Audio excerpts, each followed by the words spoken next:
El presidente Rafael Correa ha anunciado en varias oportunidades que está estudiando la posibilidad de ir a una muerte cruzada, es decir, a la disolución del Congreso y la convocatoria a nuevas elecciones.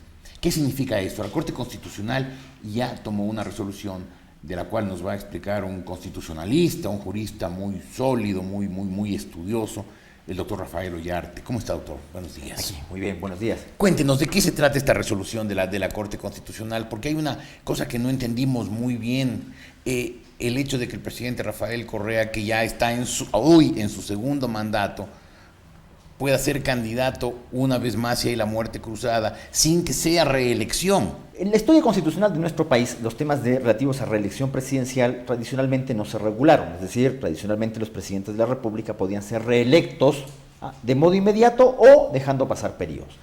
Pero siguiendo tal vez el esquema estadounidense, en algún momento se pensó en restringir esa posibilidad para evitar los caudillismos.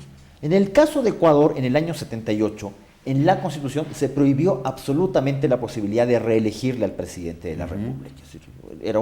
Era una pistola de un solo tiro. Ahora, ¿qué hicimos en la Constitución del 2008?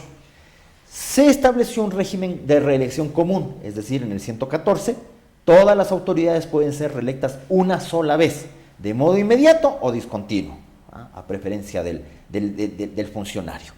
Entendiendo que no es bueno reelegir a una autoridad permanentemente porque el principio democrático nos llama a alternar. Siempre es bueno alternar porque el poder endulza. Y el problema es que cuando endulza mucho el poder, nos olvidamos de que el poder sirve para servir a los demás y no servirse a sí mismo o a su grupo. Ahora, aquí comenzaron las dudas. Esta es la nueva Constitución del año 2008. ¿Qué hacemos con el periodo que comenzó en el año 2007? Para evitar que ocurra en Ecuador lo que pasó en Perú, se dijo derechamente en el artículo 10 del régimen de transición que el periodo de las autoridades que estaban cumpliendo sus funciones no sería considerado para efectos de la reelección. Es decir, hacemos un borra y va de nuevo a partir del 20 de octubre del año 2008. Con lo cual Rafael Correa está en su segundo mandato. Está en su primer periodo. Y cuenta como que fuera el primero. Efectivamente. Ahora la Corte Constitucional ha hecho una nueva interpretación. Efectivamente. Ajá. ¿Por qué razón? Porque si se produce la muerte cruzada, es decir, la destitución del presidente de la República por parte de la Asamblea o la disolución de la Asamblea por parte del presidente de la República, hay elecciones anticipadas, pero para completar el periodo. Es decir, no es que formamos un nuevo periodo. La interpretación de la Corte, que se refiere a los artículos 114, 130, 146 y 148 de la Constitución de Montecristi, implica que si es que hubiera muerte cruzada, el presidente también tendría que someter su cargo a consideración del país en un referéndum, pero solamente para completar ese periodo. Pero solamente para completar el periodo. No tendría el derecho de empezar un nuevo periodo de 4 años más. No son nuevos 4 años, no es solo para completar el periodo. Por eso no se puede hacer el último año, porque si nos cruzarían los procedimientos eleccionarios. Claro. Entonces, ¿qué entendió la Corte Constitucional ecuatoriana? Entendió que ese no era un caso de reelección y que no era un caso de primera elección en caso de que resulte electo otro. Porque claro, si tenemos hoy día una muerte cruzada, tendríamos elecciones presidenciales, no solamente con la eventual presentación del actual jefe del Estado, sino con cualquiera.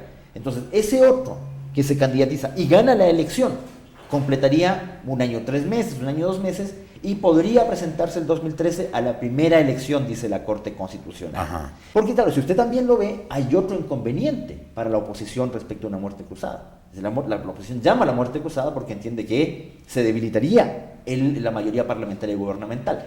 Pero también hay otra cosa. Solo los partidos y movimientos pueden presentar candidaturas, según el artículo 112 de la actual Constitución. Y tenemos un problema. Solo están registrados Alianza País, Movimiento Popular Democrático y PRE. Es decir, en realidad la muerte cruzada no le conviene a nadie. Mire. O le conviene al presidente simplemente para ratificar su mandato. Pero cuidado, es que le puede salir mal el tiro, porque incluso teniendo mayoría parlamentaria, como solamente la puede intentar una vez la muerte cruzada, ahí sí pierde la herramienta de amenaza, por así decirlo, su propio bloque. Es decir, ya no podría ordenar como lo hace, ni encerrarlos como lo hace, porque el día de mañana yo le puedo decir, sí, yo fui elegido por la lista 35 y yo tengo mi propia gente y me voy con mi propio grupo. Y ahí ya no me puede ordenar, ya no me puede mantener amarrado como me tiene ahora. Entonces, por ese lado tampoco se presenta esta suerte de muerte cruzada. Pero la sentencia sale en un momento en el que se hablaba con mucha fuerza la posibilidad de muerte cruzada, que curiosamente se aplana esa propuesta con el 30S. porque esta sentencia es de 9 de septiembre, 20 días antes de la insubordinación policial. Claro, el 30S nos cambió la estructura. Ahora, tenemos otro problema, incluso respecto de muerte cruzada, es ¿hasta cuándo la puede hacer? Hasta mayo del próximo año. El problema es que dice durante los 3 primeros años. ¿Ya? Dice, durante los 3 primeros años del mandato. Correa ya está en el poder casi 5. Claro, no, pero claro, se refiere con la nueva constitución. Al segundo mandato, que es el primero. Entonces, alguien podría entender, y no quiero dar malas ideas, porque sería una muy mala idea, porque la finalidad de que no se haga el último año es que no se crucen procedimientos eleccionarios. ¿Ya? Pero alguien podría decir, usted sabe cómo hacemos en nuestro país las cosas, decir, no, pero es que se posesionó el 10 de agosto. Entonces tiene hasta el 10 de agosto del año 2012. Con lo cual, ¿para qué quiero elecciones? Si entre convocatoria a elecciones y elección hay 4 meses, y entre elección y posesión, con segunda vuelta electoral y superación de las impugnaciones, me pasan 6 meses. Entonces, claro, si esto lo hacemos en agosto, ¿quién se va a presentar pues a las elecciones en...? Claro, nadie. Y no habría candidato presidencial rival. Congreso, no tendríamos asamblea. Claro. Porque la gran diferencia entre la destitución del presidente de la República por parte de la asamblea es que queda funcionando la asamblea y la presidencia con el vicepresidente. Pero en el caso de disolución parlamentaria, la asamblea cesa inmediatamente y el presidente de la República legisla en materia económica. ¿Ya? Gobierna por decreto. En materia económica, pero usted sabe que en Ecuador también lo que hemos hecho desde los tiempos de León Febres Cordero con lo que es materia económica. Cualquier cosa es materia económica para efectos de dictar un decreto. Claro. Y el control previo por parte de la Corte Constitucional no creo que sea ciertamente lo más objetivo. De hecho, si hoy día vemos cuántos decretos en materia de excepción constitucional han sido revisados por la Corte y cuántas veces ha dicho que hay alguna inconstitucionalidad, no lo ha dicho nunca. Claro. Entonces es dudoso que haya un control efectivo en esa materia. Entonces, yo no descarto hoy día una muerte cruzada, pero no ahora, sino en el momento en el cual la elección parlamentaria no me vaya a afectar. Claro. Doctor Ugarte, muchas gracias por su explicación. Creo que es interesante conocer así de una persona que conoce y ha estudiado el tema pues de primera mano el alcance de estas decisiones. Gracias. El doctor Rafael Ollarte, constitucionalista, hoy en la República.es.